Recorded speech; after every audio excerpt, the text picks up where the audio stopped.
want to be important? Wonderful. If you want to be recognized? Wonderful.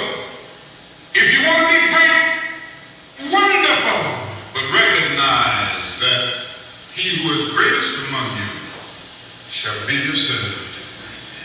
That's the new definition of greatness. By giving that definition of greatness, it means that everybody can be great. Because everybody can serve.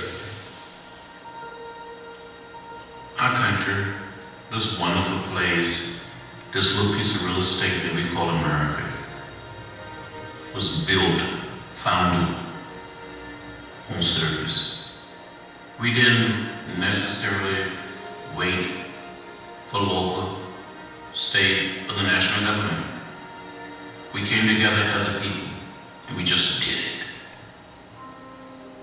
I was one of 4 6-year-old children, girls, to integrate the public school system here in New Orleans in 1960. When I look at the Norman Rockwell painting and I see myself, I always say that the lesson I took away was a lesson that Dr. King tried to teach all of us, and that was that we should never look at a person and judge them by the color of their skin. I crossed a picket line, a mob every day for a whole year. There was a woman there to greet me. She did everything she could to make my day fun. She not only taught me, but she read stories to me, we played games. I knew that if I got past the mob and inside of the building, I was going to have a great day. And it was because of her. So she showed me her heart. And I began to realize that there was no way she was like the people outside. I couldn't judge her the same way. And so I believe at that moment, I learned the lesson that Dr. King died trying to teach us.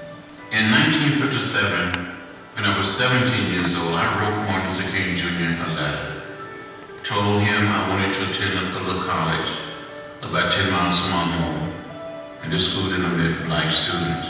He wrote me back and sent me a round-trip Greyhound bus ticket. I traveled to Montgomery. I saw Dr. King standing behind the desk. He said to me, "Are you the boy from Troy? Are you John Lewis?" I was so scared I didn't know what to say, what to do. And I said, "Dr. King, I'm John Robert Lewis." He gave my whole name. He was so inspiring. He was so moving. And somehow, in some way, I wanted to become part of that movement. And I did. For a long time, people fought to get the King holiday, and it finally got achieved nearly 25 years ago. But it was sermons, talks, meetings, lunches, and one day I said to myself, "This is wrong. If Martin Luther King were here, he'd say, that's not what I want on my day." I teamed up with John Lewis in the House and many Republican and Democratic colleagues of mine in the Senate. We felt that Martin Luther King Jr. was a man of service, and his day and federal holiday should be a day of service. When the Congress passed the legislation, it was sort of like a reading wedding vows that we were marrying a commitment to serve the common good and to let justice roll down like waters and righteousness like a mighty stream. We lost a great soul. He took chances. He lived daringly. He didn't let the fear of harassment or persecution deter his mission. He stayed focused and committed. While he died at a young age, he lived a long life in terms of service and witness.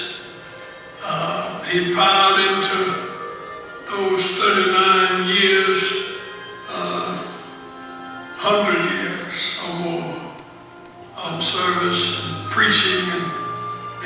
loving, caring.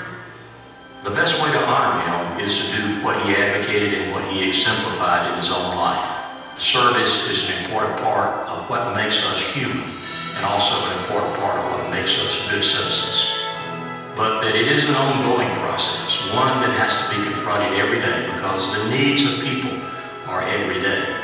Dr. King said that life's most persistent and urgent question is, what are we doing for others? The MLK Day of Service provides us the opportunity to answer that question. For some people, it's continuing service. It's what they do every day. For some people, it's the first time. It's an opportunity. What we really want people to do is to make an enduring commitment to service. But on this day, on MLK Day, I'm going to make that choice to be in service to others for the rest of my life. As Coretta Scott King proclaimed, The greatest gift Martin could receive is if people of all racial and ethnic backgrounds Celebrated the holiday. By performing individual acts of kindness. through service to others.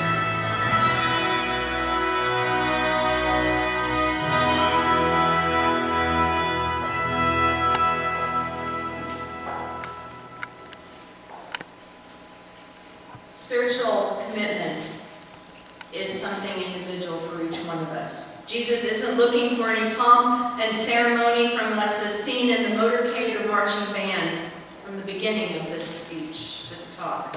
Jesus is the leader that the Jews were waiting for but didn't recognize at first.